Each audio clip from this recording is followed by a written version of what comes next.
Good morning and welcome to episode 128 of World Blockchain Roundtable. Today we're going to be talking about how to use blockchain to fight against censorship. Before we get into that, let's say hello to our host, our panel, our intellectual people. That's what IP stands for. If you didn't know that, intellectual people. We've got Joe Dragon joining us today. Hello. We've got Sean joining us as well. And we've got Lisa joining us. How's everybody doing? Well, I am Great. Is it beautiful? Is the weather amazing wherever you are right now? I hope it is. It's been crazy cold here since I got back. It's been cold, but it's in the 60s today, I think. So I think it's going to be better. Oh, it's cold where I am. It's just gorgeous. Like this, it's just like the sun is out and it's beautiful. I'm so happy I'm not in Florida right now. It would just be rainy and just it'd be like living in Shrek's swamp right now, but like a little chilly. Anyway, enough about talking about the internet.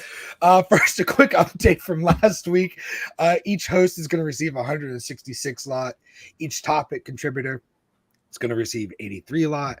And last week's theme was decided by the World Blockchain Roundtable DAO vote, and no lot is rewarded.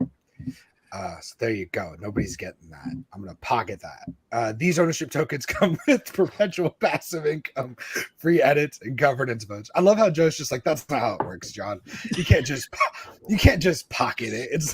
It's not like change on the ground. You can't just. I'm going to pocket it. I'm going to put it in a virtual wallet. I'm going to play video games with it later. This week's theme, like we said, is how to fight blockchain, how to use blockchain to fight against censorship. Let's get into those questions before I laugh too much. Our first question comes in from I am for I am. His question is, imagine we. I feel like this is a movie. Imagine we lived in the nation called Cryptopia.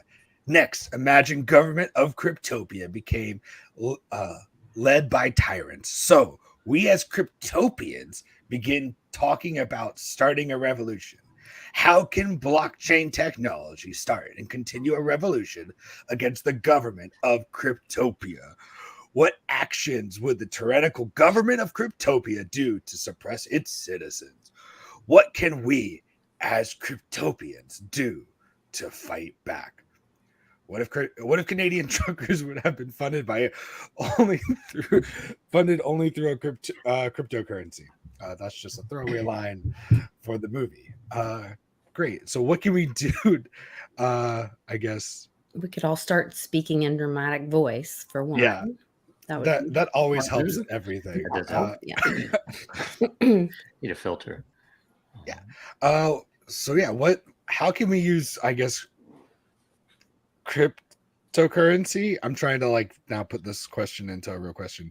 How can we use cryptocurrency to take back power from tyrannical governments is what it sounds like. Well, I think right now we do live in a world run by tyrants.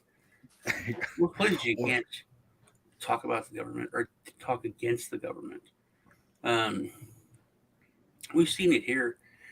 I didn't know it. I was a lot younger, but I remember right after 9/11, if you said anything about the government, you were totally anti-American, which is anti-American in itself. Like I remember the Dixie Chicks. That was I got guilty. I was like a kid, but I was like, yeah, them bitches. That was ruining them. They said the Bush was bad, and it's just it scares me that having grown up and seen that, how easily everyone is galvanized to, and we still, the Patriot Act's it's just really temporary for five presidents now that we've had the Patriot Act. It's so basic, yet we fall for it all the time. But one of the big pillars is money, and if we had cryptocurrency that if the people control the money, then that's one of the huge pillars that they are able to have in their foundation. And the more the people own those pillars, that their empire will crumble. Great. Joe, what do you think about this? I mean, much the same. I mean, it's so really kind of funny because other than the fact it's a different name, and other than the fact that the entire world that we live in already fits this description, except that there is better propaganda than this description might hint that we live in the land of the free. This is the Western world, and we live in democracies. So obviously we don't have these issues with our state, with our governments, right?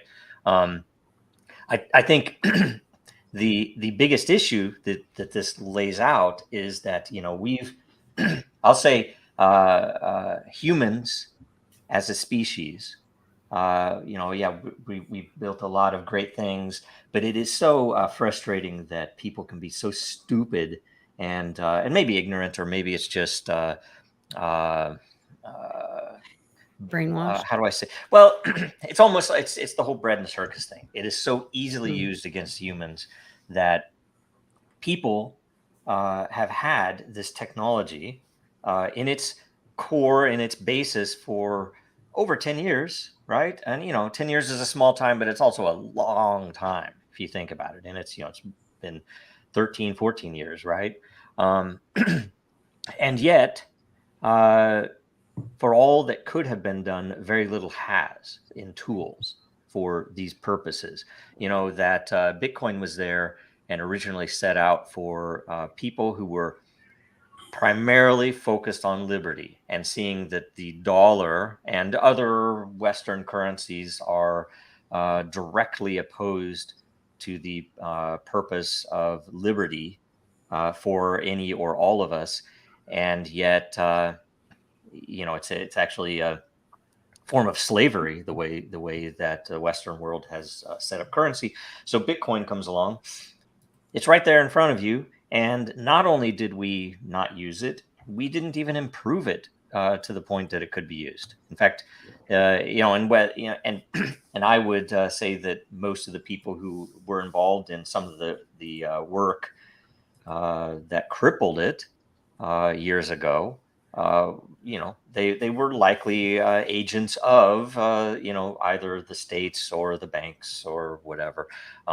And you go further even to the other tech, the fact that you had 2017, 2018, the first time in human history that anyone in the entire world could directly take part in building a system and basically owning a part of that system in a very unique and valuable way, more important than the way that traditional securities are involved. This is a piece of this is a token that doesn't represent ownership, and I get a yearly report and all the rest of this crap. I can actually use this to do something. That's the first time that it ever happened in human history. And what we do? We let it be killed. Now I still think it'll come back, right? But the problem is that people were so, and it's probably a form of bread and circus. People became entertained by the numbers involved. Oh my God, Bitcoin went up. Oh my God, it's going to be 100,000. Look at my laser eyes on Twitter. I'm so cool. Total bullshit. And what does that do for anybody in Palestine right now, or in the third world right now, or in the first world right now? Nothing. It's pointless. It's a waste of time. I'd say generally 90% of what we've seen in crypto so far has been total bunk, total BS, total waste, nothing but fluff. And yet the technology is still there. It's still there to be built. It's just, the disadvantage is that now our enemy, those that would want to enslave us, know about it, right? And so they're taking part as well. Yeah, I think most of the projects that have done well in the past few years have either done well with their help, or they're set out the same way. We can fleece these people further, right? So anyway, it's all very negative, yet the tech is there, and it's just like a wake-up call, guys. This stuff is really happening, and wouldn't it be nice if we had tools there, for several, all of us on the program here have been in my opinion, on the right side, trying to get stuff built and or building stuff, right? Greg included, Sean, Lisa. I mean, it's just like, that's what most of us talk about because it's important to us. It's just frustrating that the wider world in our industry is so oblivious to that, and they in fact attack us half the time for it over the years. So screw them. It'll all be good, and we'll get better people involved, and whatever. But there's a lot of depressing stuff to think about with that. But at the same time, the tech's still there, and things can still be built. So. Oh, I appreciate you including me on the building stuff, and I know my efforts definitely are in the way of freedom and sovereignty and all of that. But I was guilty of the number go up thing too until I got educated, and a lot of it was from this show and listening to you guys talk about the tech and how the number go up thing was actually a dangerous thing, and then understanding how with my freedom movement team and people that I learned about the true history of America and the world and all of that, and how we have been enslaved through fiat, and the elites and all that happened, and that cryptocurrency is a technology and a tool that we can use to put our energy out of that corrupt system, and that the number go up was a distraction. I was distracted too. So there is a learning curve and education. Yeah. They talk about that adoption curve or whatever. And, I'm sure a lot of you guys that are long in the tooth in this crypto thing and the freedom thing and lots of other things, are frustrated that the rest of the world's not catching up. But I think they're getting there, I agree. It's just a really painful process. Yeah. A good analogy that came to mind is, imagine if you are Benjamin Franklin, and you've been printing stuff, pro liberty, anti-crown stuff, right? And imagine how ridiculous it would have been if these books, I was like, there are only 400 copies of this book. I'm going to get in on that one because it's gone up 300%, and number go up on these books, right? And if that became the focus, and then people started printing comic books instead of books, trying to promote things that people should be doing, that's what we've had happen. It's like we've essentially been following numbers on comic books for years now, and people still don't get it. So anyway. Yeah. No, I get it. I'm with you. Or it's more like someone who collects comic books and has, like millions of dollars in comic books, but has never read a comic book. Who's this? It's more like that. They like nothing about the actual. That's a good book. point. They don't actually. Comic books have some actual utility. It's true. Yeah. That is true. Yeah. Right. That is true. But I think that goes back to the question of, how do we get out of the system? And that's use the tech, free ourselves, put our energy, use when this bubble bursts, as they're printing it, they're supposed to print $773 billion in the next 3 months, which is, it's laughable. It's ridiculous. And so maybe that will destroy fiat, will pop the bubble, free us from this ridiculousness of this system. And because we have to let go of, I had this conversation with some people on a Twitter Spaces, and they kept running back. They kept saying they love this one project that I love very much, but then they kept talking about they can't wait to sell and get them dirty fiat. And I was like, what is wrong with you? Like, you keep wanting to go, it's like a trapeze artist. They keep wanting to go back to that system of slavery, and if you're only holding on to crypto because you can't wait to put some dirty fiat in your pocket, you miss the whole point. Yeah. Yeah. That's the whole point, is like one Bitcoin is always worth one Bitcoin. Right. And that's the beauty of it. I just wish that Bitcoin wasn't crippled, right? That there are, if you're wanting to use Bitcoin for cash, there are definitely better options now, right? Several, and they're all great. And Bitcoin is still great in various ways, but it's still so frustrating to see what it could have been. Now, can I, because I think it fits with this question. I was going to bring up a couple of things that I think would be useful for this subject, which is I have occasionally, and I can't pretend that I have an answer to this. If you pretend that the world we live in, and this is not too much of a stretch, but pretend like the powers that be, the people that control the government and whatever videos they have on every single representative in Congress and the Senate, what videos they have on all the bureaucrats and all the people who lead the various agencies in the U.S. government and in the European governments, right? Imagine if all of those people were either fully controlled by, or owned by, or are an alien species. Just pretend like that's the case. And this alien species is so powerful that we don't even know who they are, right? It's a very good place to start from. It's like, how would you solve that issue? How would you break your bondage if that were the case? That's kind of where we are, because they have such deep control. They can fully listen to every conversation you have in your house, because your TVs are connected and because your phone is connected. When you're on a walk, they can listen to anything they want. And in fact, they don't even have to have somebody sitting there with headphones in a white van. They just record it. And when someone calls out, it's like, hey, what about this person? Do we have any bad stuff on them because they're involved in some stuff that we don't like? It's like, boom, they have years worth of anything they want to listen to figure out, what you're about. And they just use some search function from your closed caption that they've been running on everything that you've ever said. Right. So that's where we're at.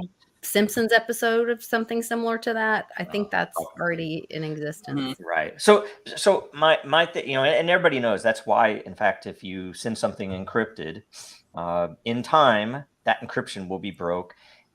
If it isn't already broken, that there are 0 days that the various agents, 3-letter agencies, already can break a lot of the encryption that people use. So you think about that. If that's where we're at, what are the tools that are needed, right?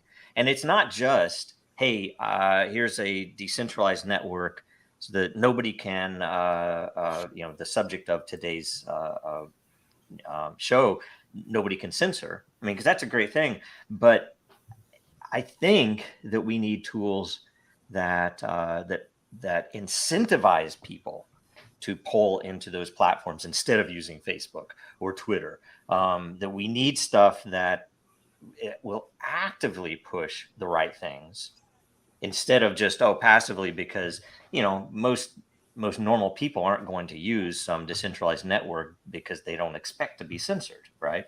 And it's when the Canadian truckers that were mentioned, that was a financial issue that really popped up, that kind of woke people up. And frankly, crypto should have been right there. That should have been the event, a Western nation actually censoring and destroying people's lives by blocking their money and locking up their accounts and stuff. That should have been the event for crypto, but it wasn't. And it's one of those things that we need to get in that mindset where, okay, what can we build that can be used and can't be stopped, and will get people to use it, and it not because of a number go up thing, just because it's easy, it works. I have other protections. I don't have to worry about Facebook selling my info. I don't have to worry about all these other things. This is a positive to the world. But generally we're not getting that. Generally, it's if you try to build those things, it is hard now because they will come after you, and they'll come after you in ways that you don't expect, right? So, They've got to be rewarded for the energy that they put into it. That's where, like, that's the only way to keep people showing up, because people do what works for them. Yeah. So that's part of the thing where, like, the Facebook thing and all that, they used the chemical, the endorphins, to get people to be little robots for them to put their energy in and sell their information for free and all that kind of stuff. So you'd have to make something where people were rewarded for their energy that they're putting into it. So I don't know how you do that. Well, there's things are happening now against those companies. It took a long time, and there's an old saying for the internet: "Don't fuck with cats, and don't fuck with kids," and that's what they did. And that's what. So I think it's like 40 states are suing Facebook now. Yeah. Oh wow. Okay. For addicting kids for targeting kids, for addicting kids, the whole endorphin thing. For so that is, I thought that was kind of a big deal. Mhm. But on the other thing, the subject of censorship, we've been slowly censored for a long time, to where it's acceptable. I always talk about the Area 51 thing. Growing up, there's no Area 51, you're crazy. And then it got to where it came out, and people were just like, yeah, I knew it. We knew it. Haha. And I was like, there's scientists and people that came out and talked about this, and their lives were ruined, that people were killed. And everyone's cool with that, Like, why aren't people really angry at the government? Why isn't this like a major thing? Like it used to be. Remember, I watched this show on Amazon called Hunters with Chino, and it's a great show. It's based on true fact. This how we saved a bunch of Nazis, and we brought a bunch of Nazis over, and us in Russia, we both took our pick of the smart ones, and a lot. I mean, but not like a couple. I mean, it was massive. We gave them identities, jobs. Most of NASA Operation Paperclip was full of Nazis. Yeah, and anyway, but there were people who recognized them, and there was a small group of people came together with some rich benefactors, and they started going after them, and they exposed it. And like, when you talk about it to like my kids, they're like, yeah, of course, like, it's acceptable. Like, yeah, there were the scientists and the smart people, of course, we took us. I remember that was not thought of. The fact that, because we used to be, the United States anyway, and it's weird when other countries, because other countries do still talk about us that way, that we were so much better, and the arrogance that we would used to talk with was totally founded. Though we were holier than thou, we were this brand new country that started for like all the right reasons, and totally for liberty and freedom, and slowly to see that change and how drastic it is now. And I think when we're at the point we're at now, you can look at, there actually is thought crime in parts of Europe. There actually is, just saying something offensive will get you arrested. It's insane. And you look at the United States, where there's not much difference now than most Western countries. So I think we don't really. It's not like it could get bad. We've gotten to the point where, how do you start talking to people about a revolution when that's against the law? It didn't used to be against the law. I remember you used to be able to say, I hate what you're saying, but I support your right to say it. Now it's just, I hate what you're saying, shut up. You can't say, oh man, I hate the government. We should destroy the government. In the past 3 years, there's been so many bills where some senators will come and say, hey, this would make reading part of the Declaration of Independence illegal. This is saying that you can't say, and I'll never forget Shoemaker and the one guy, Chip Roy or whatever from Texas. He's like, what are you saying? What do you need AR-15 for? What do you need this for? And, he basically said what it's for. Well, it's for against tyrannical governments and blah, blah, blah. That's what the Second Amendment. He goes, what? Are you saying you should use weapons of war against American soldiers, our boys? And he was like, yeah. And it was like the elephant in the room. Finally, someone said something. It's like, yeah, that's what the Second Amendment's for. It's to stop us from creating a tyrannical government and having the people be able to defend themselves against it and to kick us out.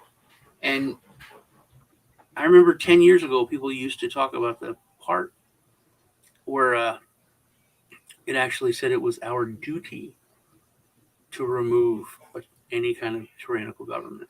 It's all of their duty. Every one of them that's taken that oath, it's already their duty.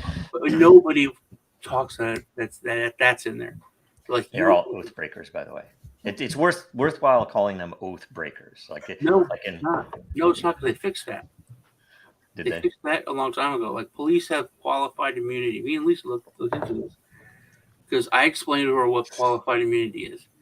Police and EMTs and first responders, they can't be sued unless they break the law, unless a cop breaks the law, unless the EMT is negligent or something like that. Once they do that, you can sue them. They have qualified immunity. They have to qualify. But federal agents and all of the senators and all of those people in government, they have, what's it called, Lisa? I think it's called sovereign immunity. They have sovereign immunity, so that literally they don't have to do or that needs to be keep their oath.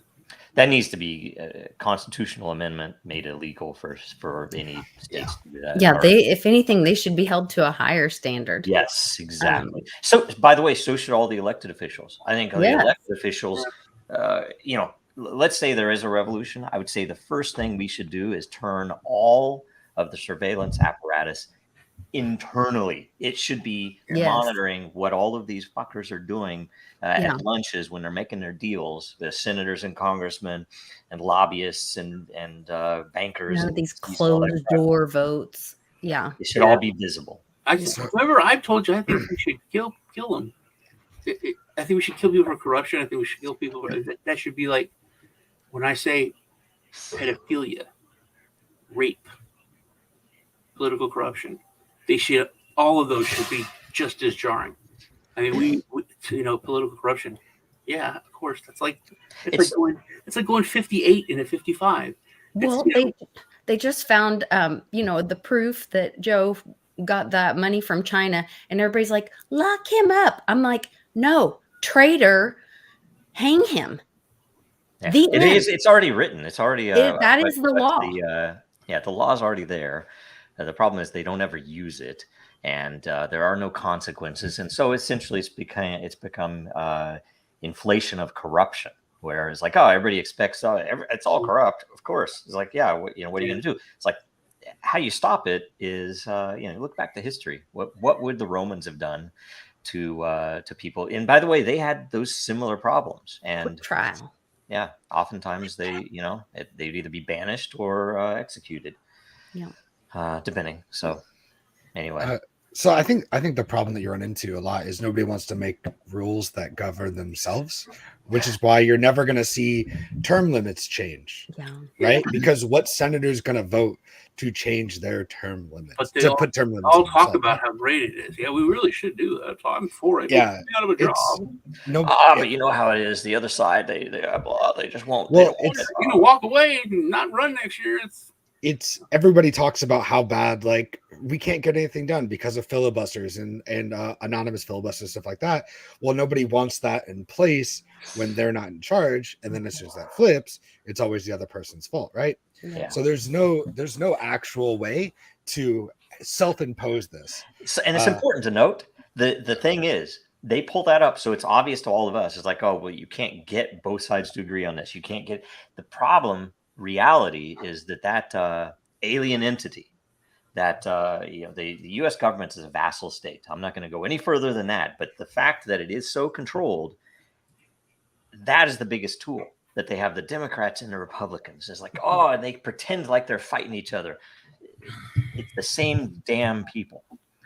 There is no left, there is no right, there's no Democrats and Republicans, there is no conservatives and liberals. It's all bullshit, and it's all so obvious if you step back and you don't have to step back out of it. It's and I have noticed that this time around, people are using Uniparty. People have been waking up, and I have also noticed that along with this, just of how old and decrepit these people are, that a lot of people are running, and they're like, these people are old and decrepit, and they don't even know what cryptocurrency is, and that makes my ears pop up. So it's and if there's anyone having a talk on Twitter or whatever, I'm in there. I'm like, what do you think about blockchain and cryptocurrency? What do you think about crypto? It has to be made an issue. And there's also go vote for Brandon Herrera if you live in Texas. He's running for Congress. He is a self-proclaimed claimed constitutionalist. But we have to. And he says this: if people don't vote, he's Republican. People don't vote the way that those people that put them in office want them to. We can't let them get away with it. We have to primary them. It doesn't matter how popular that person is, whatever. If they're voting not the way you want them to, you have to primary them. Because most people, they like, I won my election. I'm now in Congress. I'm the Republican. I'm the Democrat from whatever. I don't ever have to worry about running in a primary for the rest of my career. And they see themselves as in an elevated position instead of in a servant position. That's what's broken. It's so upside down. I saw a video just the other day of this guy, and he was like shoving past this guy in his community who's asking him a question about something, and he's like, why didn't you, exactly what you were talking about, Sean, why didn't you vote for what we asked you to? The people in your community want this, blah blah. And the guy like shoves him out of the way and is like, peasant. I mean, and that's where they need to be humbled or removed. Well, that's a lot of like calling it government schools instead of public schools. I sent it to Beatles.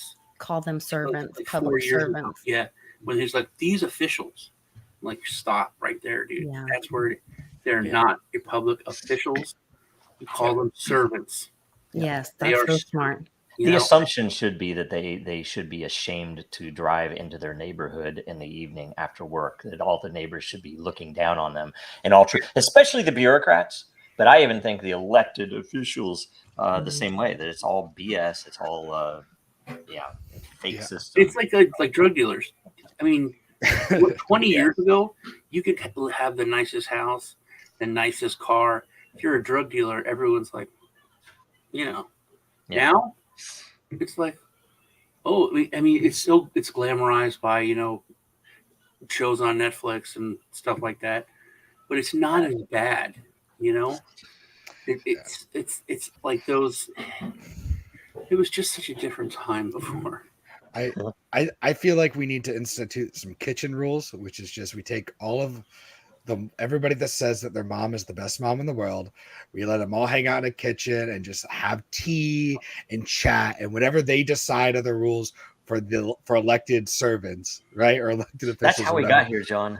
What? No, it's the opposite. Now it's like we need a fourth branch of government that governs that government. That's because, like, If the Supreme Court is nominated by other branches of government, then If we how do could they dismantle what govern? we have and try that, I'd be game, because it would be I- better than what we have now. That Well, is, I still that think- is for sure. whole thing I about the still think it sovereign should be a better- community that why me and Lisa started looking into it is because it was during when they're doing all this stuff with the great Infection. gingivitis outbreak, and they were passing laws and doing things that were blatantly unconstitutional, and they would even in states they would do it.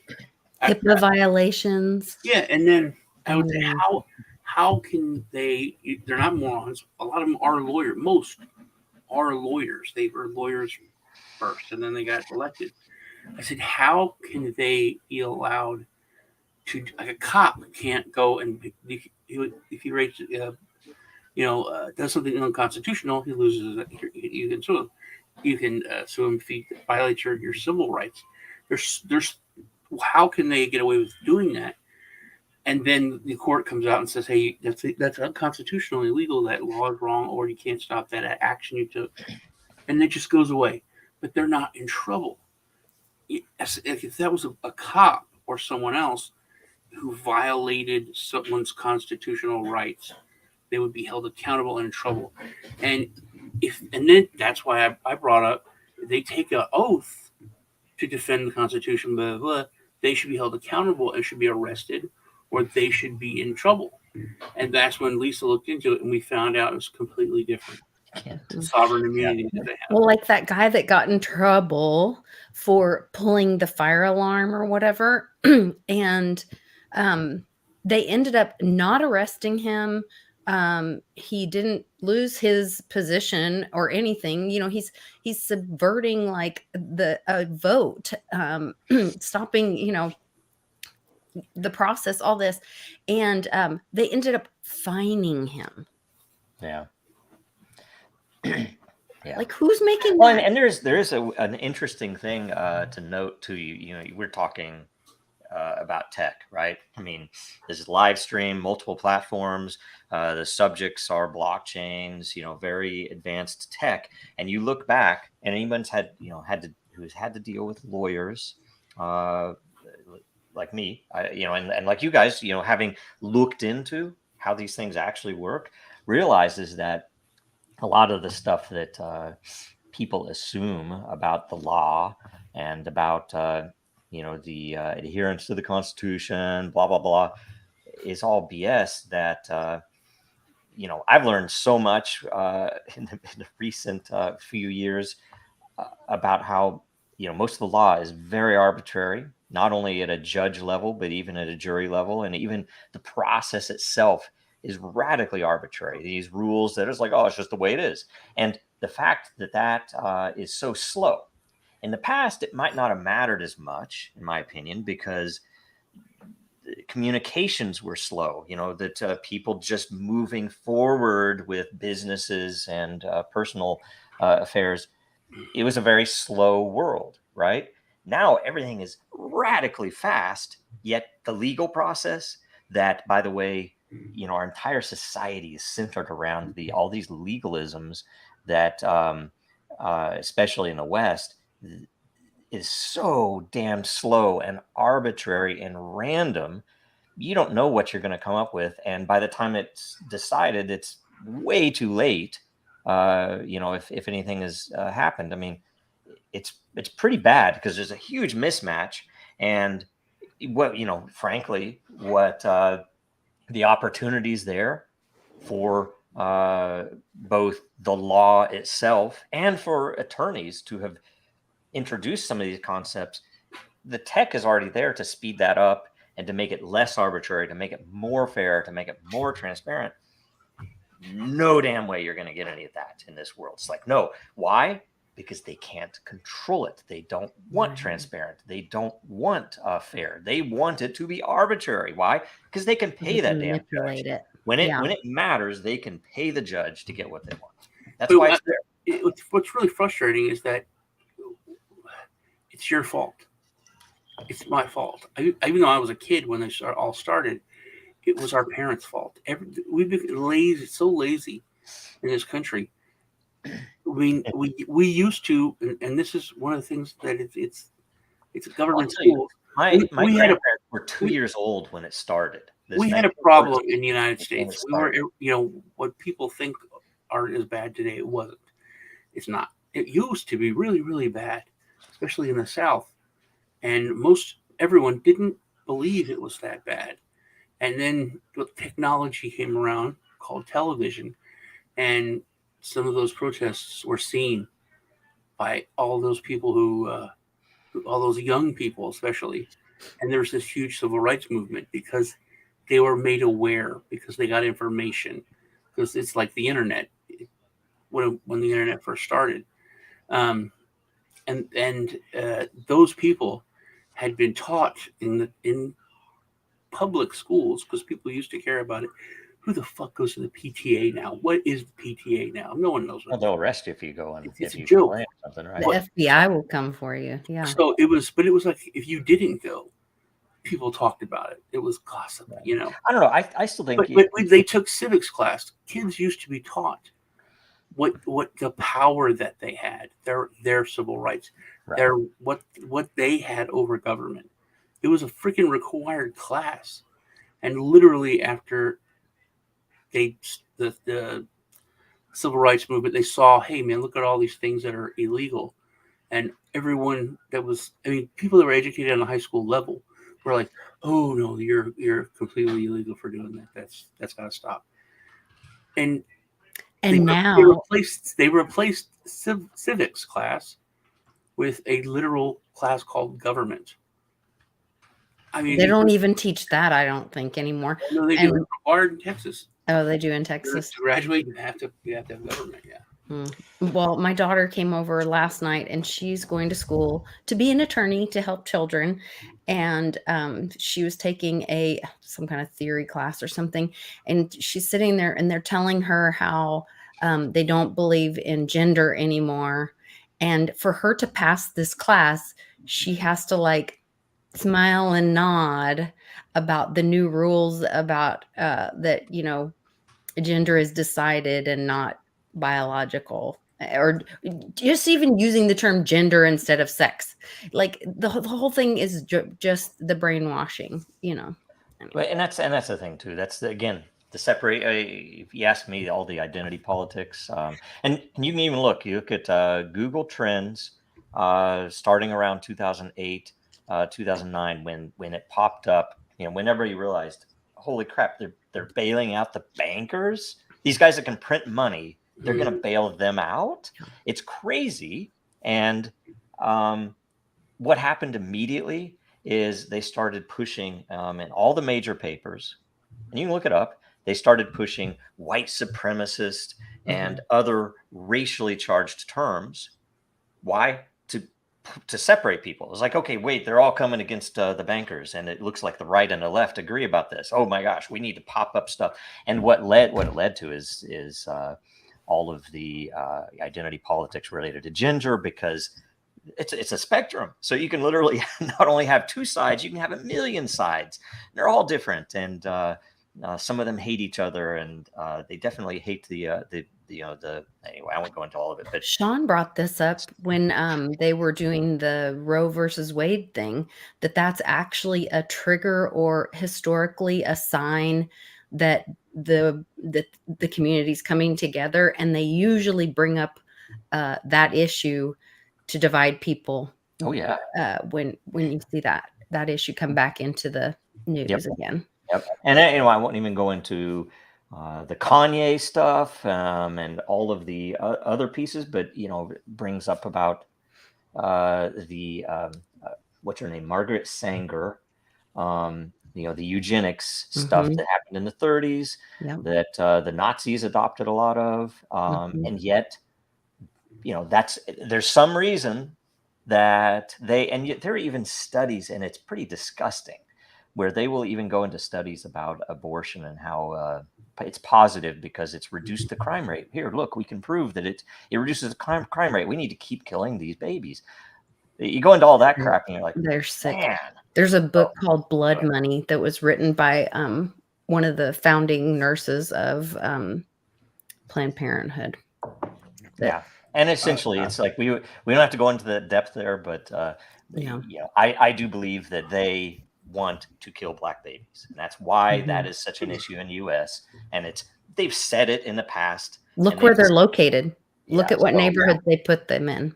Yeah. Mm-hmm. But it's like in the old days, they used to talk like Bill Gates' dad would say that, you know. Yeah. He would. Yeah. It's like, oh yeah.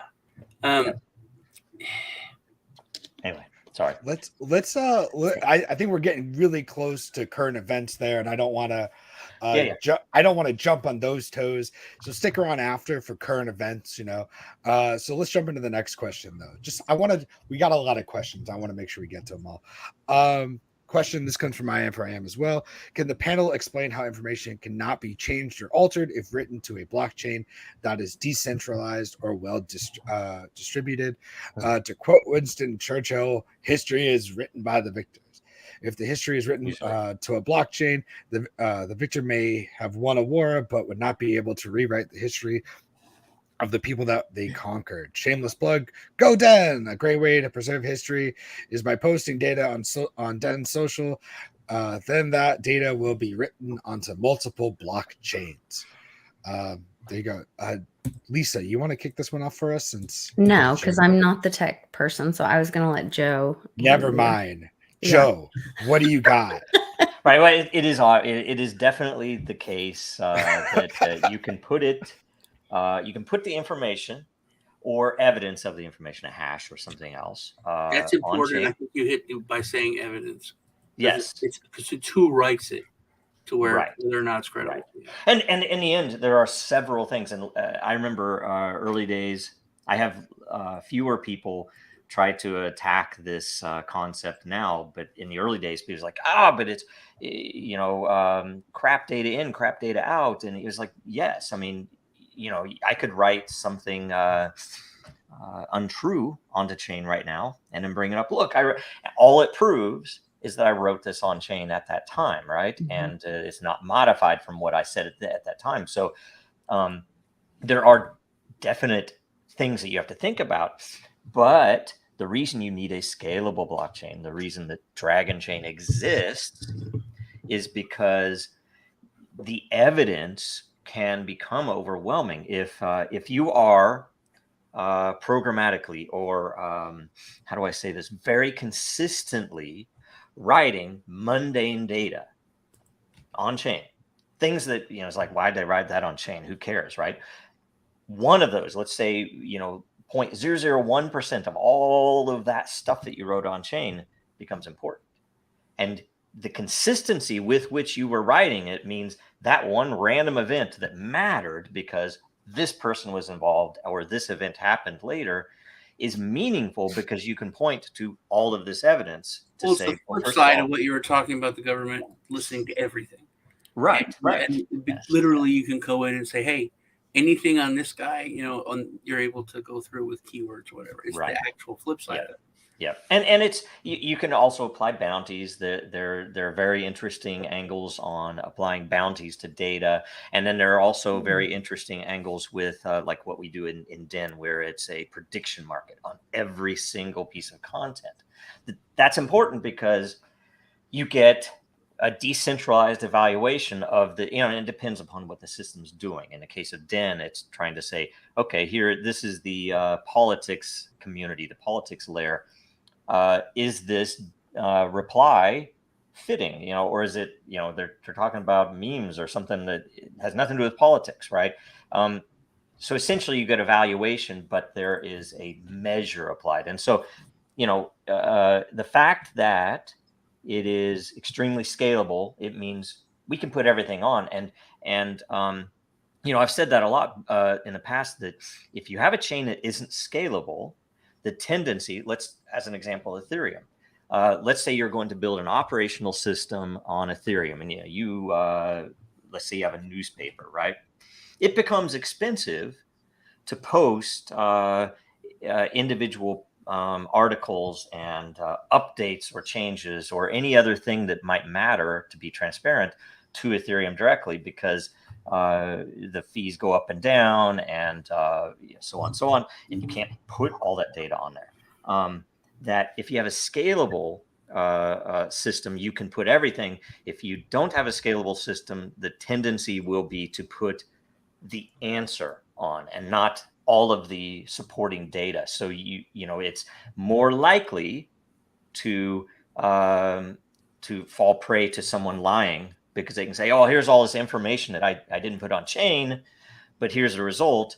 And it's much less meaningful than if all the information were on chain, obviously, right? Everybody should want all the info on chain. But we've I think the whole cryptocurrency world has fallen victim to people who mostly for number go up. This is my project, and Reddit, when they put stuff on chain, it should be on Ethereum because I have Ethereum. And yet, they fall way short of what they should be building, right? So anyway, there's a lot of that. So it's totally doable. And it's interesting too, because like say, I've made a proposal in the recent past to like say the U.S. military college, right? They analyze events, they analyze battles, is like, for future. How can we, if this situation comes up, how can we win? That's their whole point, right? They should have that stuff on chain. That all those details should be on chain, because 50 years from now, an historian can come back and actually see what happened in a battle, right? That's what's needed if we want to be, transparent country, right? I mean, that's what we should be doing with our military. It's like, look, it's not going to be out immediately because of security concerns, but after the war's over, all that shit gets released. That's what should happen. Good and bad, it's all out there. Everybody can analyze it. Yeah, I don't understand how, because it's like the government creates nothing. It doesn't, everything that it gets for is paid by people. So how can they keep stuff from people? Like that was, 100 years ago, it was that was so basic. And now, like, if you we won't, the police aren't going to release the cam footage for 6 months. It's like, no, it's not theirs. It's like, literally, that's my town. We paid for it here. It's, I can tell you who paid for it. It's not like, on the federal level or even the state level. Like, no, our town, like me and Fred, we paid for the cameras. It's our footage. We want to see the footage. Yeah, it's odd that the way we've allowed things and the way we've allowed ourselves to be censored. I keep saying that, but that's it.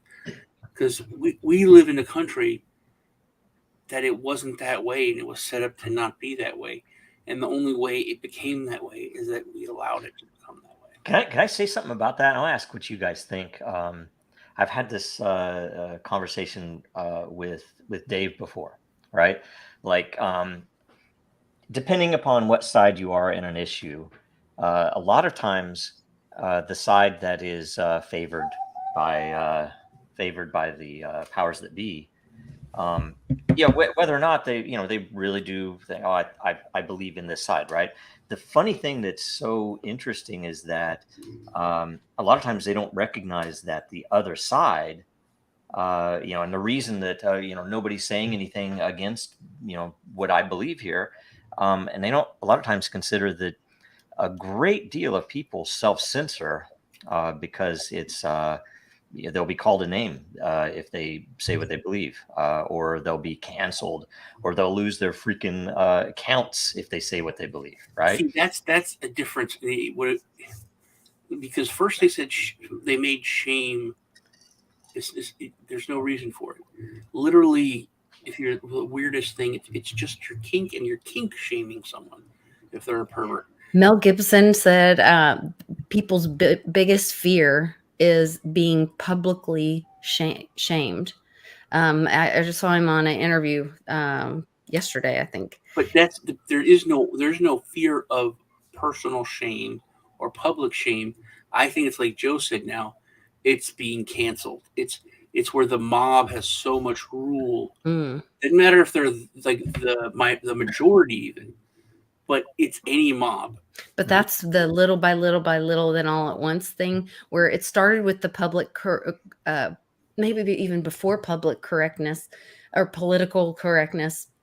Remember where they used to say it's not polite table conversation to talk about politics or religion, with people. It started there. Don't talk about those two things, just those two things. And then it became this, you have to be politically correct.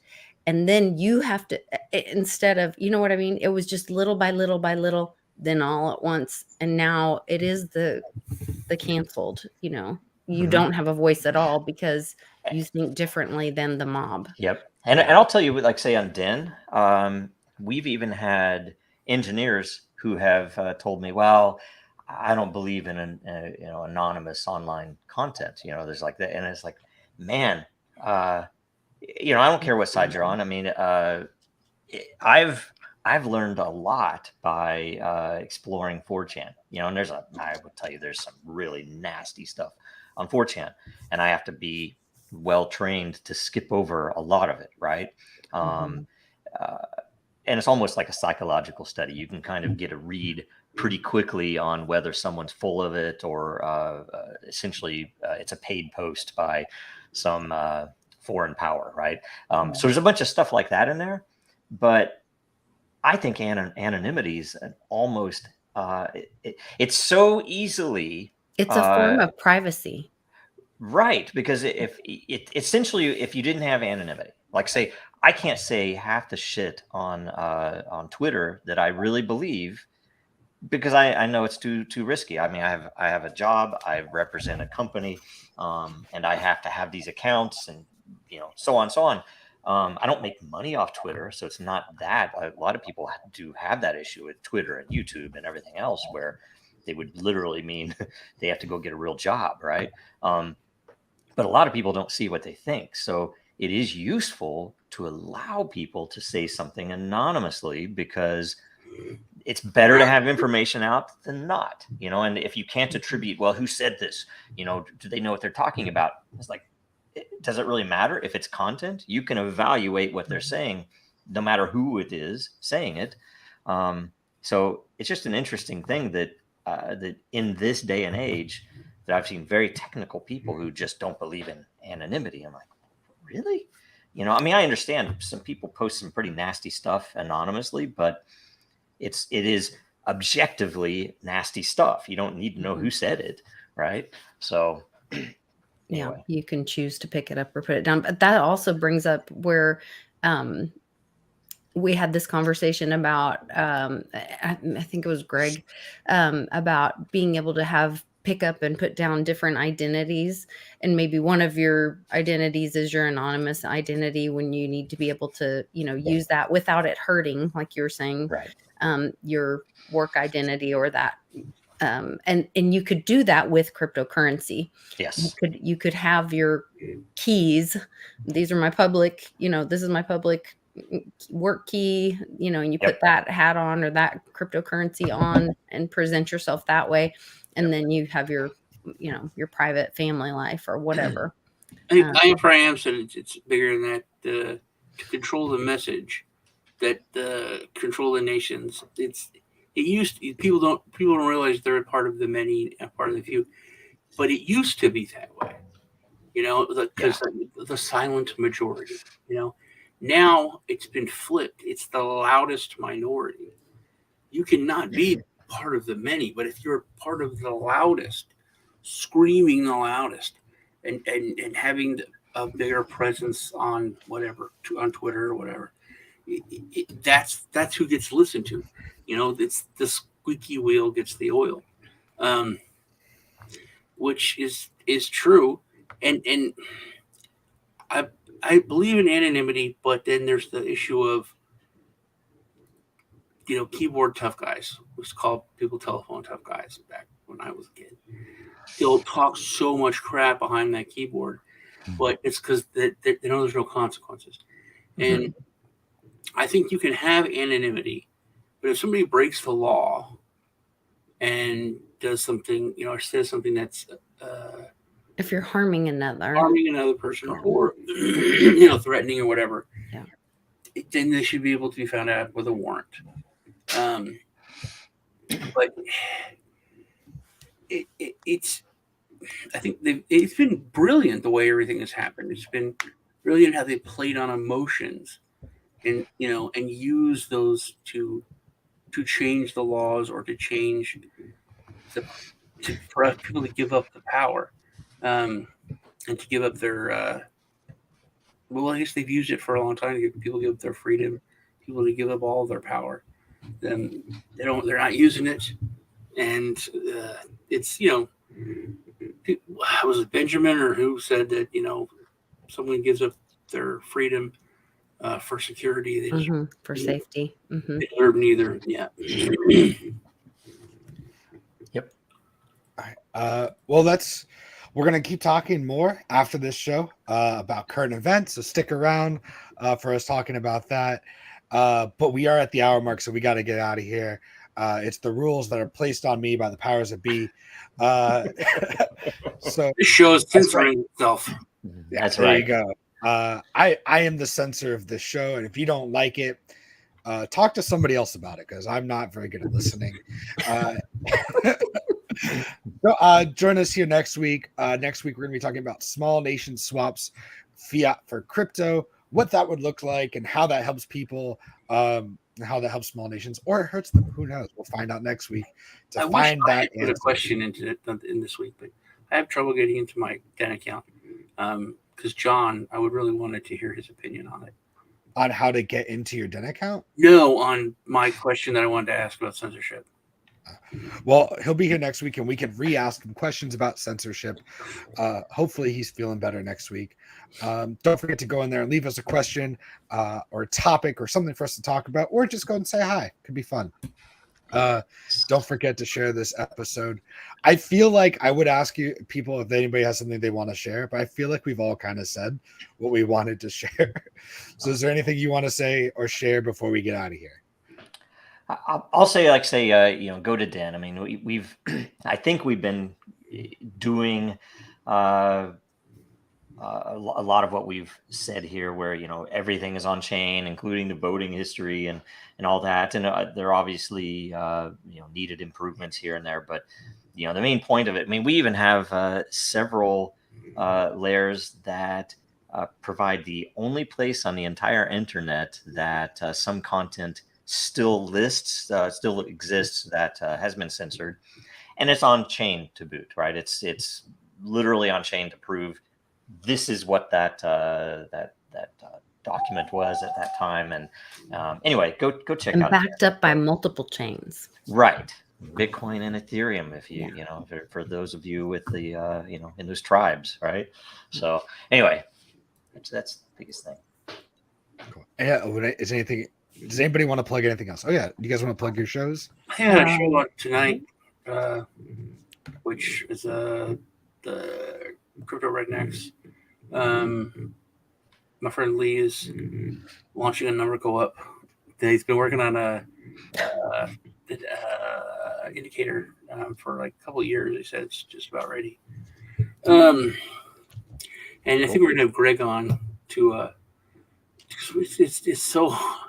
It's so hard trying to find interesting or worthwhile projects that are going. I think to have the number go up to do anything. There's just so much bad crap, and there's a lot of it. That's what's really frustrating.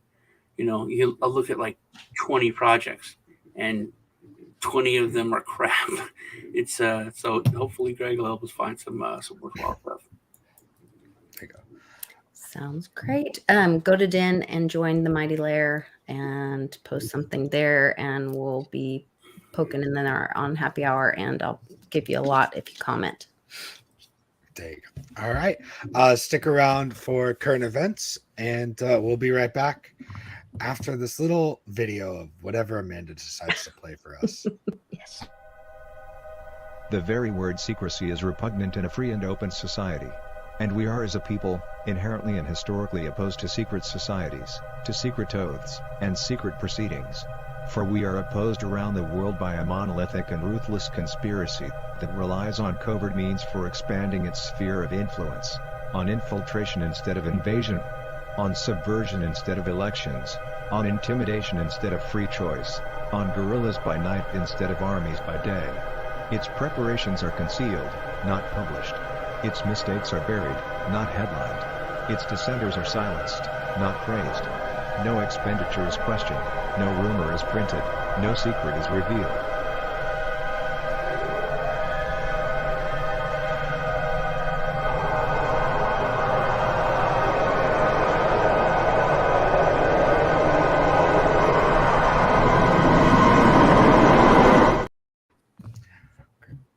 Fun show. What time is your show again tonight, Sean? I am Probably pretty late. I think we're supposed to do it earlier, but oh no, it's still early. I forgot. I woke up to do the show. I think it should be in about 3 hours. So okay, it's 3 hours from now. We have a friend. He's in Finland, so it's hard to do. What's cool though is that we got rid of daylight savings time. The rest of the world didn't, so now we're an hour closer. I love it. What was I going to say? Oh yeah, I feel like after our conversation, if you haven't seen The Boys, we should all go watch it. The Boys on Amazon. The Boys. Okay. You only watch that if you are okay with some hardcore violence and gore, though. It's not as bad as so much stuff out there. Subject matter. So I think the premise The Boys. The premise is something I think you'd find very interesting. Okay. It's basically superheroes are real. Yeah. And it's all the propaganda that would go into a privately owned superhero group in New York City. But the superheroes are instead of it's actors, like they make Marvel movies because they can do the special effects. So they have agents. It's all about press. It's all about image. IP. Yeah. Celebrities. Yeah. It's your intellectual property. Yeah. It is all about those impressive powers, that IP. And it's really, really fun. I don't want to give too much away. But also a lot of people blow up. Sure, why not? Literally, I feel like it's not spoiler alert. The first few minutes, someone blows up, and it's. So I'm told, are all of it? Maybe it's supposed to be not known, but are the superheroes evil? I'll put it this way. I'll put it this way without giving it too much away. The superheroes are evil in the same way of politicians. I'll put it that way. So it's not Are they closer to celebrities though than politicians? Yes, they're close. They're dicks. Celebrities. They eat babies. And say no more. Gwyneth Paltrow. Laser eyes. So here's the real question then: is there any plot device where the superheroes are controlled by? That's season 3, and it's quite interesting. That is okay. I'd imagine so. Maybe cool. that's because all the celebrities are that. It's the celebrities are that right? Well, I'll put it this way: there's blackmail and stuff like that. So it's not. I haven't started season 3 yet. We're about to. But what kind of blackmail? Oh, they cheated on their wife, or they did something with a little kid.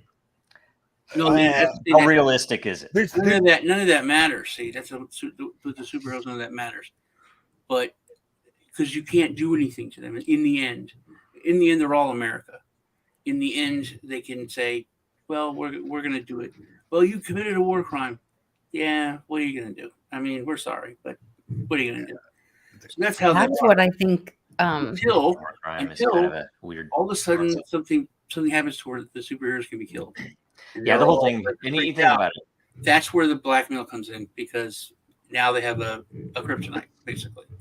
Whereas before, their kryptonite. What is America's kryptonite? When we, the people, find out that we've been the warmongers of. Yeah, remember I got really pissed off a couple years or so ago, and I was like, "You killed all those black kids in Yemen, and you killed all those kids, and I killed them because we're letting the government do it." And that's it. We had to wait. People have to wake up and take responsibility.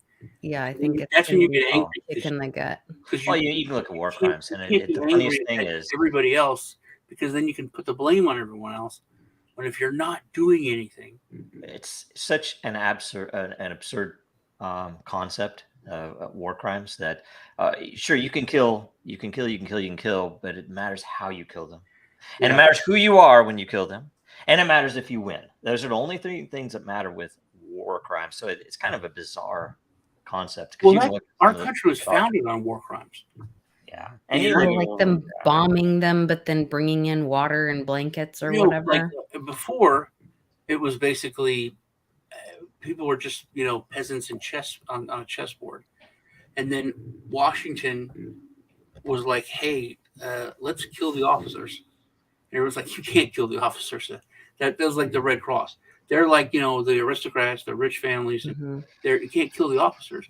And Washington's like, that's who's making the strategy. That's who's telling the people to fight. That's who's no, just shoot the officers. But that's And against the rules. it was a war crime. It was radical, but Mhm. it completely destabilized the armies because they're like, I don't know what to do. I'm just what to do. And you killed the guy on the horse, which they were simple. They were really good It's the targets. same reasons the Mongols were so successful, that they didn't have the same rules. It was like, well, guess what? That's not how we fight. Screw Mhm. you. So it's kind of a interesting thing. It's cultural differences, but yeah. Anyway, The other thing I would say Okay. too with the boys is that later on, when you get into the seasons, you get a lot of like stuff that we talk about on this show, like is literally in that show. So like that's kind of like the You know what interesting thing to me. worries me though is this Amazon produced, or is it? Yeah, it's Yeah. an Amazon Prime show. The same reason I'd love to watch it, like say 10 years ago, certainly. It's like, that's awesome, I want to see this. Nowadays I'm like, the reason they're putting that in there is so they can at least have some control of that narrative, because it's funded by the same people who are doing that shit in the real world. And anything they expose is like, more than anything, half the time, like say They're watching, normalizing it. yeah, Is that what or you mean? watching Tucker Carlson or watching some other interview.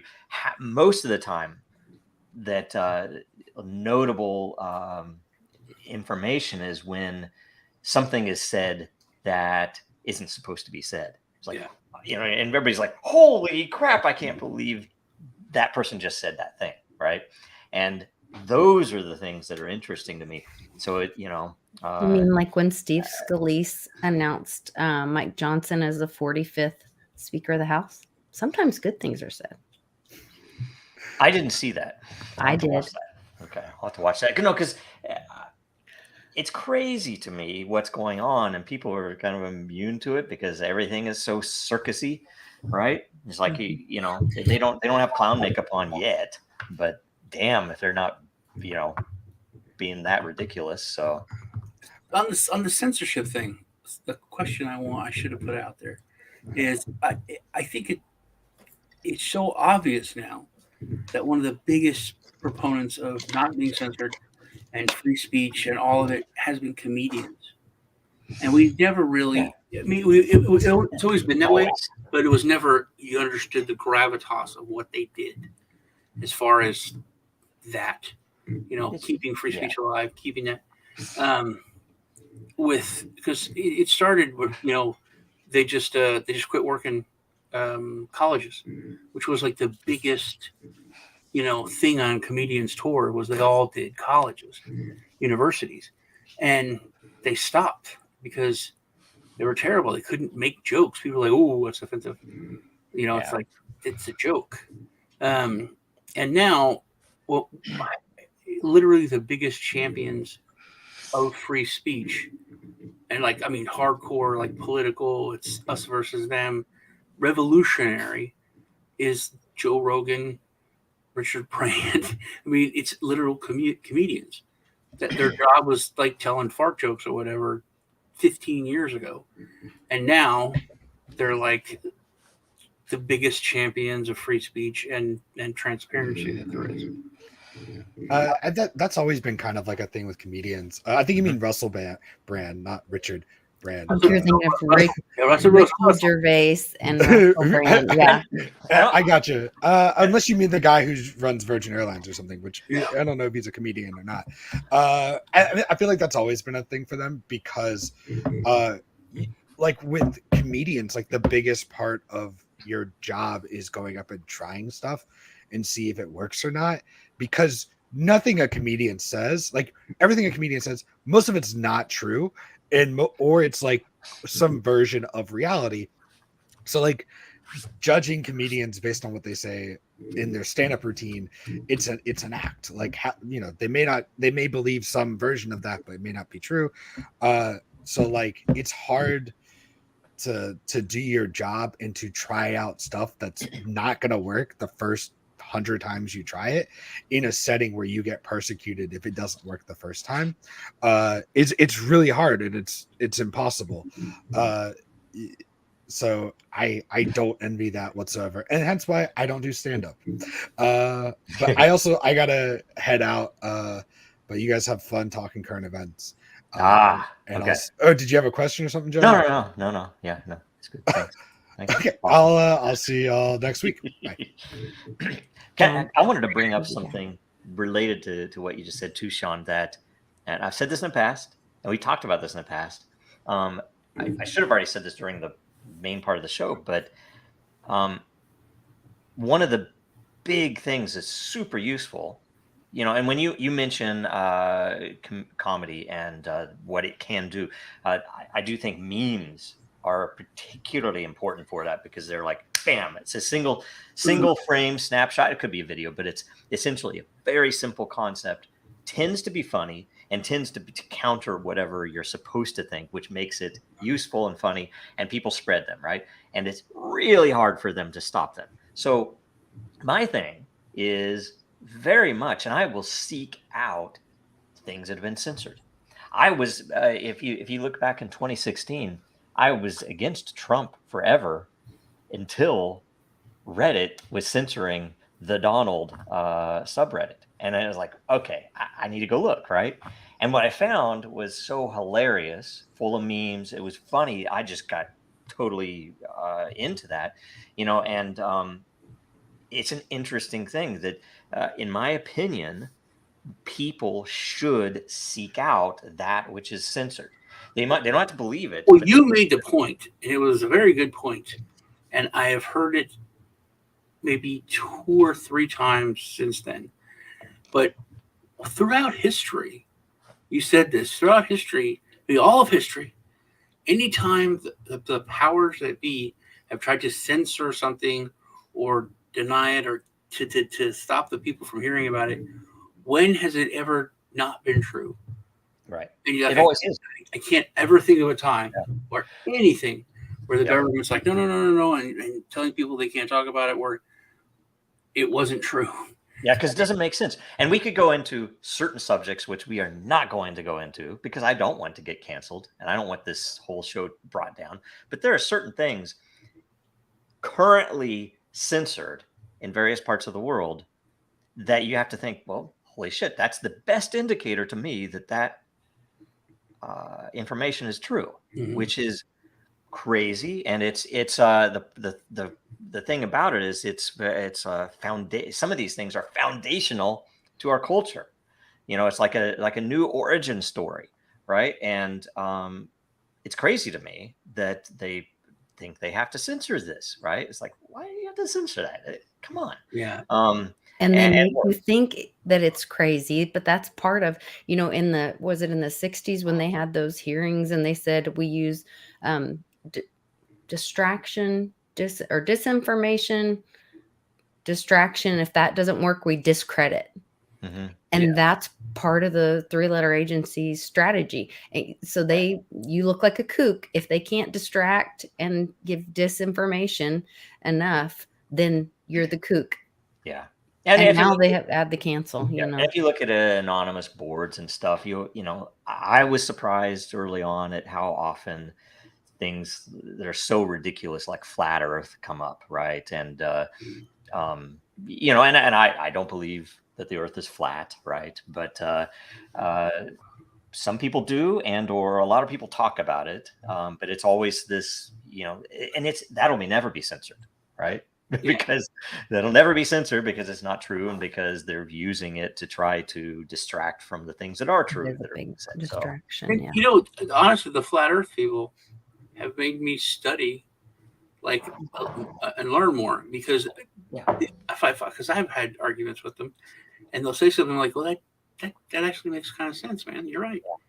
And like if an airplane takes off from this side of the world, and Earth is spinning this way, then the Earth is moving under the airplane, so it should meet. And an airplane comes off here, it should get here quicker. I'm like, yeah, that makes, because so much of it's just based on logic, common sense, and then you have to look, and it's like, oh, physics and this and that. Okay, but just saying that, it's like, yeah, that makes sense. The world's going this way, the plane's going this way. This is going to get there faster than one that's going along that way.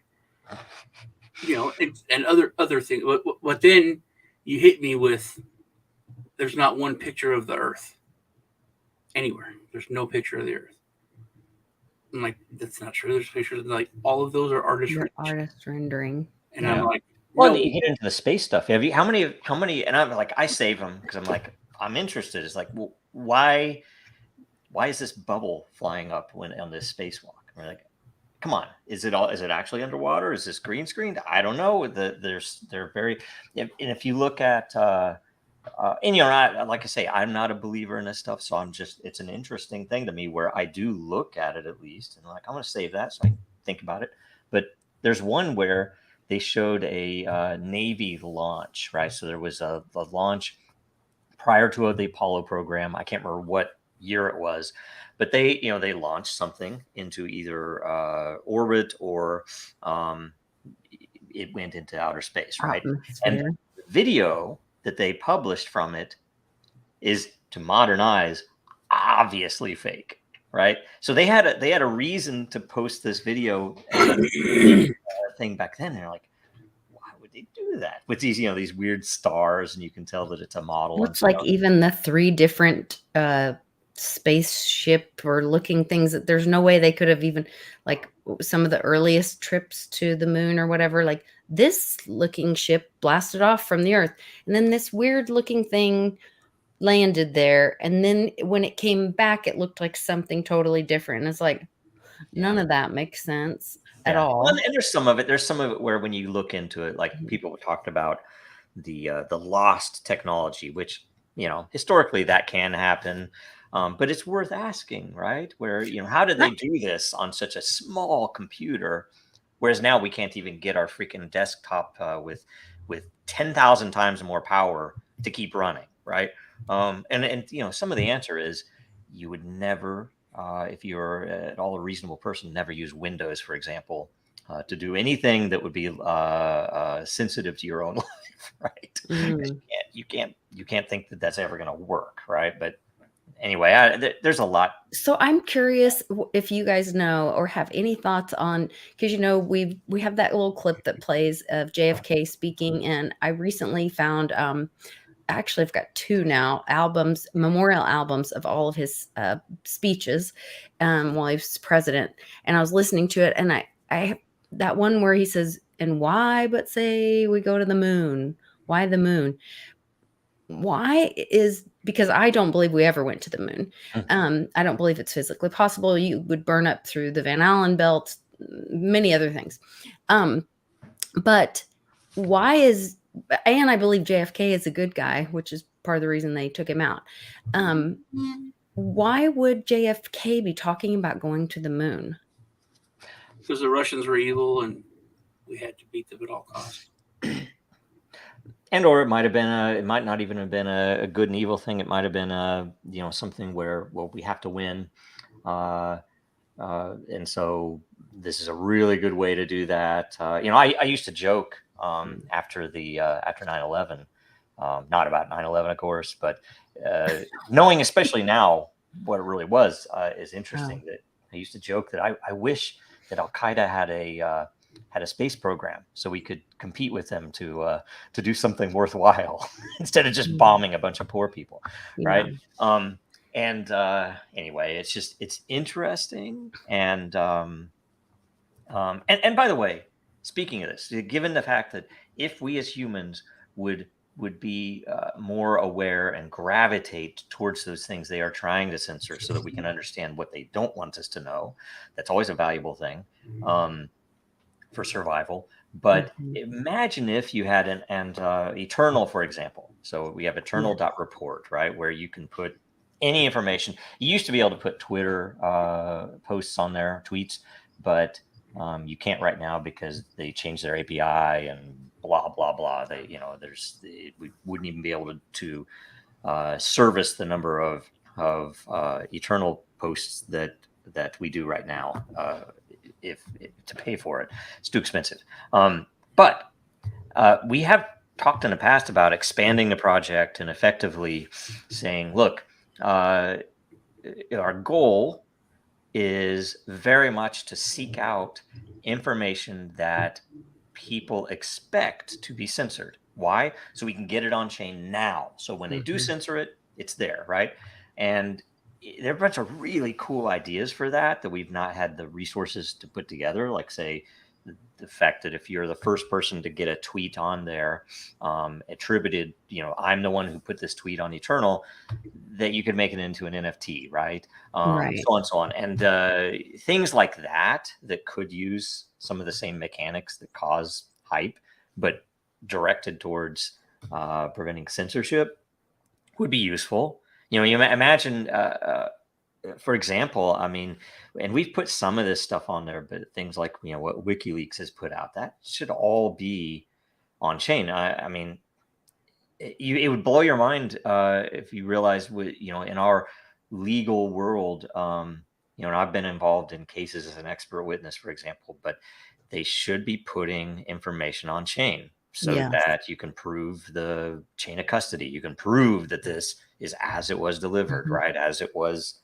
created.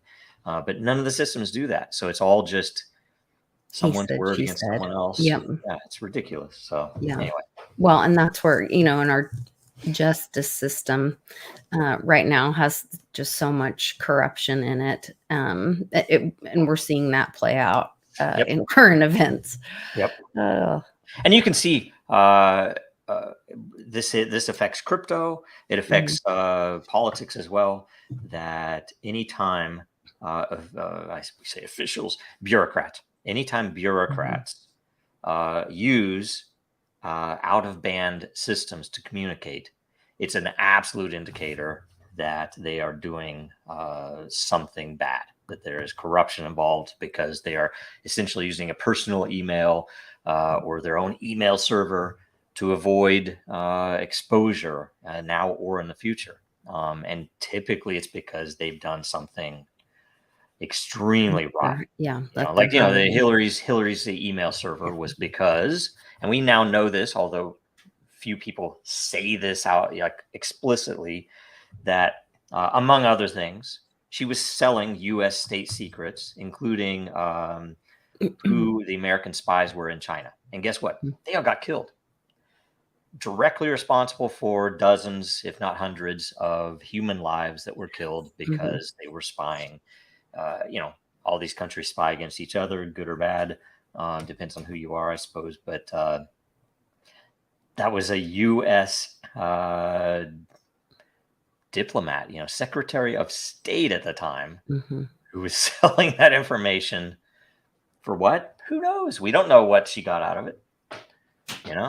She got a lot of hammered phones and stuff, I'm sure. But well, she wiped it with a cloth. With a cloth. Yeah. That's a less. That's. Oh man, yeah. I don't even know. There's just. I feel like it's being exposed though, because people are hearing those things now, where before they were really. You only saw that on 4chan or. And even 4chan is pretty new. 4chan's what, 2017, 20.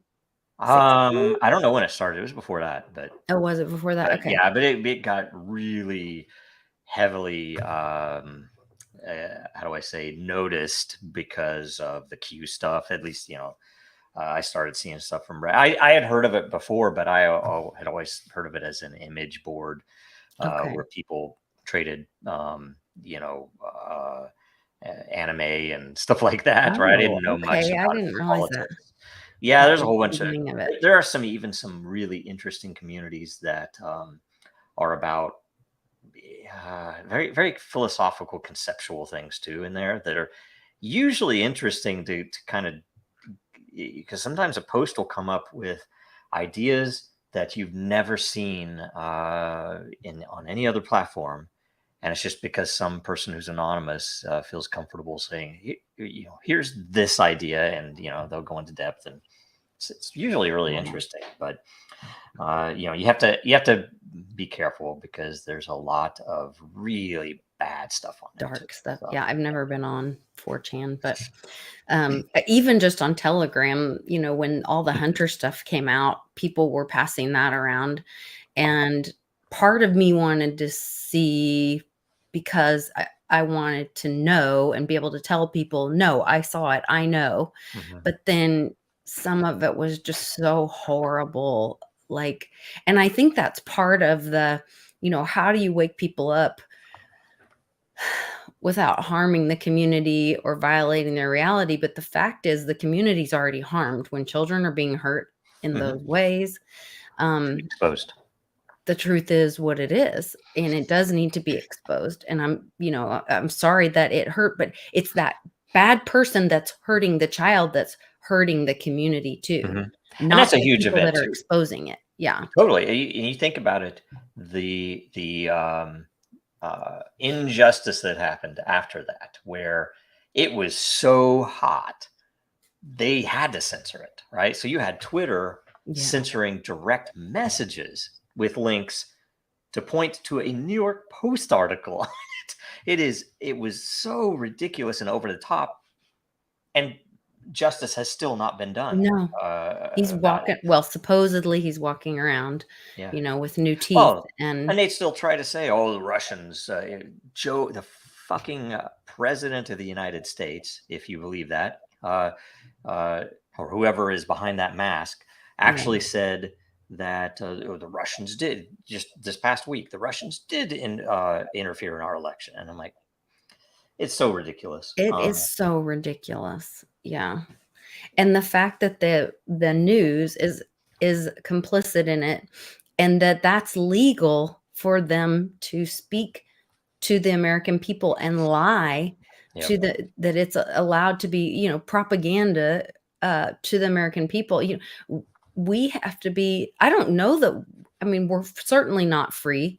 Maybe we're all in the largest open air prison in America, and the dirty Fiat is, part of it. But because we're all being lied to, we're being poisoned with this food, we're, passing our energy around with the dirty Fiat. I wouldn't call it a prison either. I would call it a plantation. I believe that we're slaves, not prison. I believe that, yeah.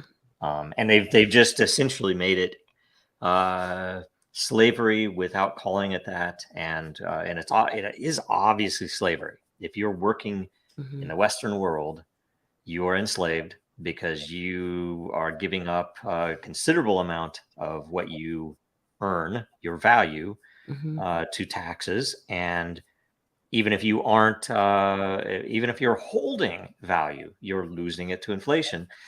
And you can't do so many things in this world that, by all intents, you could provide value to the world if you could do certain things economically, which you are not allowed to do unless you go through the bankers. It's the whole Gensler.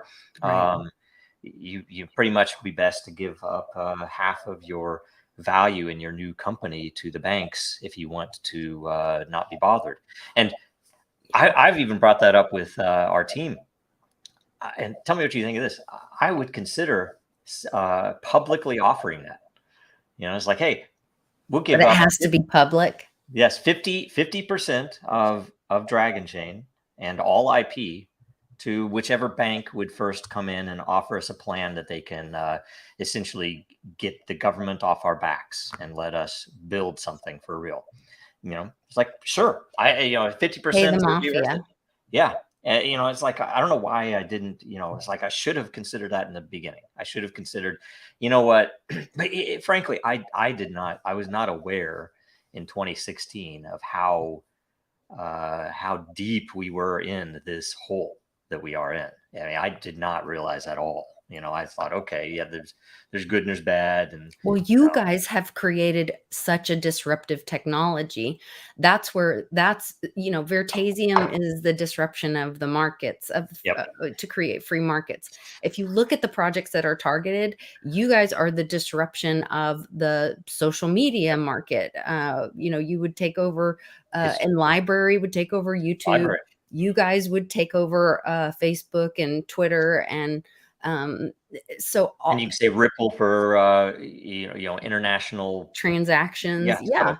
All of those projects have the potential to disrupt the biggest market makers.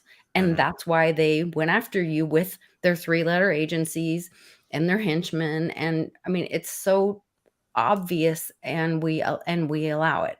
And when you're talking about us being slaves and all that, I had a conversation with one of the homeschool moms this week during co-op and went down a rabbit hole with her, but we were talking about owning things and how you don't own, and we were kind of pushing things back and forth with each other. And she's like, well, but you can own your house. And I said, no, you can't. The minute you stop paying your taxes, the sheriff will come, drag you out, put all your stuff on the curb, and they'll sell your house because it's their house. It's never your house, no matter how long you've owned it. Yeah, if you pay it off, when you register your car that you just bought and paid in full, you go down to the state because you can't drive your car because you need a tag. And you register it with the state, and if you don't keep that tag current, they are going to tow your car away, and they're going to sell it too, because all of it, everything we buy is theirs. Yep. The minute we put our energy in their money, in their system, we are the slaves. And that's when they buy a house that's like $200,000. If you get behind in taxes, like $3,000, they can take your house. It's ridiculous. I mean, it's such a comparatively. Yeah, and there's even a meme of a farmer at a like a town council meeting or something where he's holding up a sign. This is a guy who back in the day, in the 40s, 50s, whenever, built his own house, right? Didn't borrow money, right? And he can't afford to pay the taxes on this house that he didn't have a mortgage. He didn't go through that system where it's built-in slavery. The fake interest. Yeah. And so it's ridiculous. I don't know, the whole thing. And that's why, guess what's coming, guys? I mean, no matter what we do or say, some big changes are coming. Now, whether it happens after the war, after freaking nukes land in the bigger cities, who knows? The best thing in the world would be for DC to be totally nuked, right? I mean, frankly, just just start over, right? And that's not treasonous, right? No, there's prisons under the Capitol. There are jail cells under the Capitol, and I believe that's all being cleaned up right now. I know the Kash Patel was talking about it yesterday in an interview, and Really? an Oklahoma National Guard sharpshooter people just had a great meeting with our governor yesterday. So I think good things are happening. Hopefully we're in the Day of the Deads today, I think. Are you guys talking about or self-censoring about the things going on over there? Because I'm self-censoring a lot, but I am watching a lot too. Where?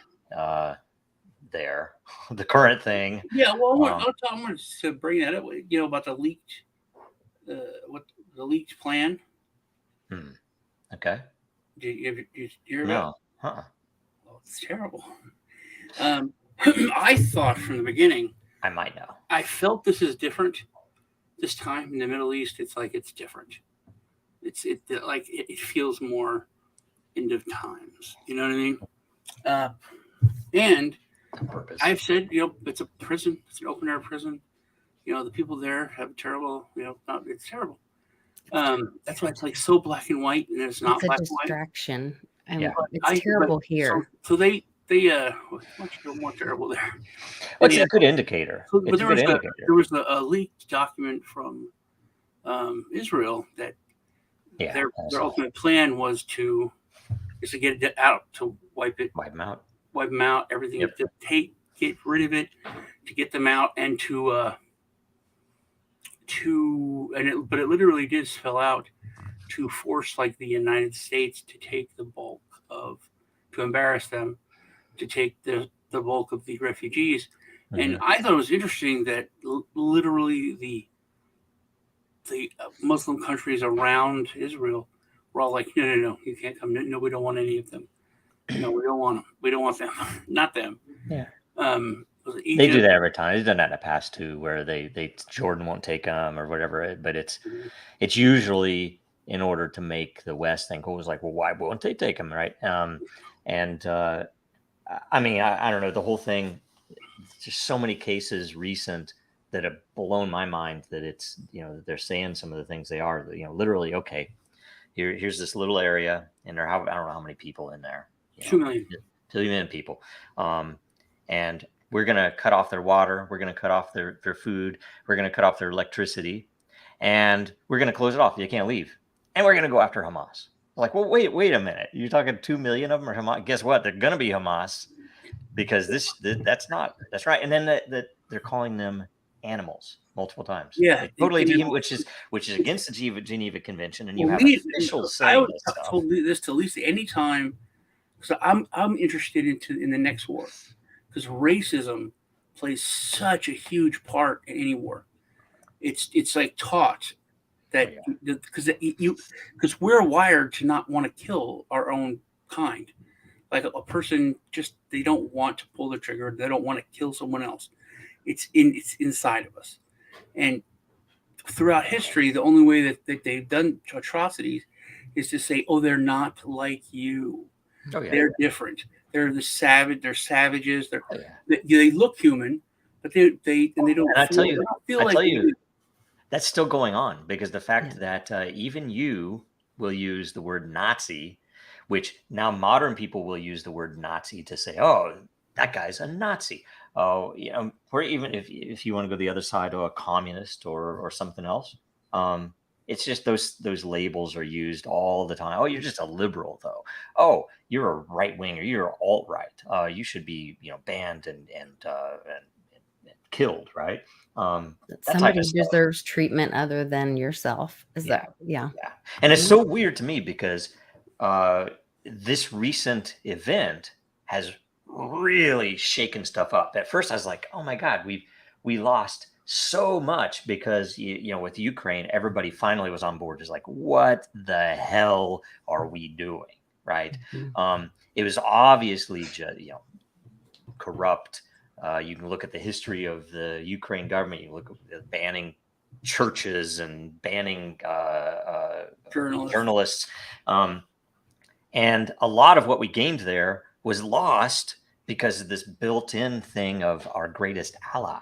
And I can't tell you how many people have unfollowed on Twitter in the past few weeks, because they're posting obvious propaganda. They're posting pretty nasty stuff. And they're not even looking at the bad AI, though. We're like the don't have the right hands, or the guy's got 2 arms carrying the 3 kids, Yeah. And they'll make these claims which are so obviously scripted once you've seen enough of this shit. It just kind of blows my mind. And yet at the same time, it exposes the people that are shills. It exposes the ones that are on the payroll, or more often, I will tell you, if you look at things like with DeSantis, that I think they have stuff on these people. When I say have stuff, I mean it's nasty stuff. They've either been to Epstein's Island or worse, right? So I think they don't get in those positions unless they have something on them. Exactly. That's the main point. He's like, it's rare for somebody to get into that position unless they can be controlled. Yeah. They wouldn't let them in otherwise. So there's a lot of that going on. And yeah, I'm probably, you know, just by liking stuff and following people on X, I'm probably getting close to getting canceled. But by now I'm like, I don't even give a shit. I'd be fine to just, you know, not have social media at all anymore. Mm-hmm. I love social media though. I love like catching up with everybody, seeing what's going on, trying to read through the distraction, like finding the things that are hidden, I guess, or looking at what are they telling me? What are they shouting at me about? Because I know that's not the thing. Something else to bring up that to watch for is accelerationism. I do think, because I'm at least casually adopting this myself, I'm not as worried about, oh my God, they're doing the wrong thing. We're going to, you know, the US is going to, whatever.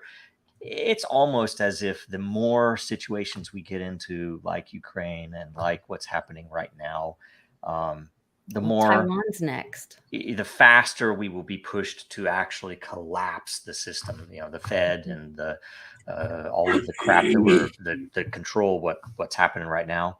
So, you know, I welcome some of it, although it's some of the evil that's happening is horrible. I mean, so many people are getting killed right now. It's ridiculous. Also, I thought it was interesting, and I talked about this on Truth Tuesday with Lisa, that Israel unveiled their iron laser. Did you see that? It's a you know, go with the Iron Dome, but it's a powerful laser that's not big. It fits on the back of a truck, and it shoots out, I think it's 2.2 ounces of TNT, or 22 grams of TNT per second is the equivalent, or like 25 pounds of it per minute. So it's an energy directed weapon that can take down, and they showed it, like they shoot at a drone and it just, you know, melts the drone, cuts off the wing, whatever. They can target different parts of the rocket to, you know, make it go off course or blow it up or whatever. But I thought back to Hawaii fire and how everyone was talking about it's a laser. A lot of people say that, but they didn't say no. That's science fiction. No, that's silly. And then I remember the U.S. was working on that for the past 15 years. What is it? Is it directed energy weapons, something like that is what they're called? Yeah, there's some weird stuff. I've seen some stuff, though I don't know if it's real or not, where obvious plasma from some of the Hawaii stuff. Whereas like, that's not a natural looking fire when you're looking at some of this stuff. And some of it could be wind, you know, who knows? I'm not an expert at that type of thing, but it's still worth considering. And when you look at what they did, is like they at the same time we're sending an extra $100 billion to Ukraine. We gave those families $1,000 or $700 each or something. Yeah. Pathetic. That is so disgusting in itself. I if I were Hawaiian, I would say, screw this. We're going to secede. That's been waking a lot of people up. Yeah. Remember when Trump wanted to build the wall, it was like $9 billion. I'm like, oh, that's chump change. That's chump change, literally. Yeah. And nothing. And it was this big deal. They couldn't get the funding, and I was like, dude, do people not know what you spend on crap? It's pathetic. You know. Yeah. And it's then, disgusting. And now people are, of course, seeing these numbers, which most people I don't think understand what $1 billion is. Yeah. When you call it 1,000 million, that's, people are like, what?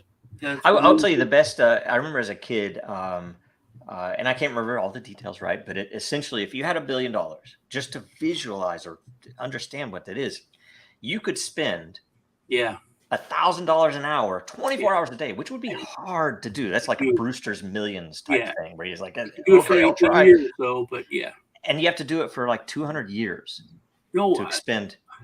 It's a long time. It's not just like you never be able to do it. You'd have to spend more than $1,000 an hour. Yeah. And that's $1 billion. And we're 33 trillion in debt, which is not even the real number. It is. It's 1,000 billion. Yeah, we're already there. We're already bankrupt. All that matters is what events happen to make this really completely crack. Right. Well, but people are seeing that, and it's like, oh, you just pull this money out of your butt. why do I drive through homeless people going Yes. to work? Why are you not? Why does I the wonder. VA person have to wait? Why was Ohio? What was it? New Palestine, Ohio? Is that what it was? It New Palestine? Yeah, I mean, that's memory hole. That was so over the top ridiculous. It's so much, but people are like, that is basic math that doesn't add up. No. You know, it's like when people are starting to ask questions like, "Hey, what?" Yeah. And it's not racist or America first, or it's like America something. Yeah, and it's a corruption and incompetence, because when you the question that is so hilarious is, okay, so they're bankrupt. It's like, wait a minute, they have a money printer. They can't go bankrupt. It's like, no, they're bankrupt, right? It's like to go bankrupt with the printing press is so over the top. It's, you know, that's hanging stuff. These people will be lucky if they are not skinned alive. When people realize, not us, when But the it will real take people out there, it will take the bail-in, because that they have to, we the people have to feel the pain, or we will never hold them accountable. Exactly. And so the bail-in will happen. They will lose their pensions. They will lose their deposits in the bank. They do not understand this is coming. Get your money out of 401ks, because they're going to grab that. Out of the bank. Get your money out of the stock market, because it's all going to crash. Get your money into either crypto, where you actually hold the keys, or gold, silver, where you actually have it in your physical possession. Yeah, that's the only way. And by the way, have a lot of power. It's so funny. I would get occasionally DMs on Twitter or even Telegram saying, "Hey, should I invest in Dragon? Should I invest in ETH? Should I, what would you do these days?" And I'm like, dude, if you have a family, get some long-term food stuffs ready. Be ready, because that's the only thing that you really and should be able to defend that food. Yes, because they're coming for that too. So yeah, you do need lead. Lead is important. It's precious metal. Yeah. Yeah. Okay. Gold or lead. We need to cut, because we only have 8 minutes before our whole real hard. So what do you guys think? Anything to talk about before next week, or things to watch? I mean, the banks are going to go down most likely any day now. But I'm always saying that. Sean says I'm always saying that. I'm always end of the month. No, it won't be the end of the month. It's in 2 weeks. Remember, the 5th of November is coming up, right? Well, that's hopeful. I mean, I'd love it to see when. And you'd love it to see. Now we don't know what Joe is going to say. We don't know what he would love to see. Hopefully. We don't know what he would love to see. What would you love to see, Sean? What I'd love to see. Something happened. Like Joe get arrested. Hunter get arrested. It's so blatant. That's why I know that nothing matters. When you have, like, I've told you couldn't make something up, rather than him weighing his crack with an underage hooker. It's right there, and he's not arrested. Yeah. So obviously, the fact that they literally sidebarred that, where they have his dad talking about how someone, if you even have this much, and then they show him it's like, if you have this much, we don't care what the judge wants to do. You're going to go to prison for this much time. And then it cuts to him. Hey, man, this crack is 5 grams short, man. I mean, and the fact that I've seen his penis, it bothers me. It's like, dude, you got it all right there. You're not arresting him. But I knew it's coming. I don't know. Long term, you guys have to know. And we're all going to sit back and like, finally, right? That's what's going to happen. And we're going to be able to sleep. I wanted to, but I don't think it will. I mean, when I watched Cuomo, this girl, she came forward and said, he put his hand up my shirt, up my bra, and grabbed my boob. That is straight up assault. If any one of us did that, we would be arrested as soon as she went down to the police station. And told him that. Yep. And then you have to go to trial. Presuming you say I didn't do it. He literally said, "Yep, I did it, and I'm sorry. I thought the broad wanted it. And then we didn't arrest him. They had a press conference with literally all of these law enforcement agencies for the county, from the sheriff to the city police to all these, all standing behind him like, well, we have all these resources. And they said, an arrest is not off the table. Yeah. I'm like, what? But I think even that was to expose that is what has been happening for so long. It's one thing to do a bad thing. It's another thing to cover up the bad things that you know are going on. And But that's Lisa, almost they didn't cover it up. They showed it, and they Yep. showed that nothing's going to happen. right. They showed it. But that's the thing. But you're talking inside the system. I'm talking about what comes after.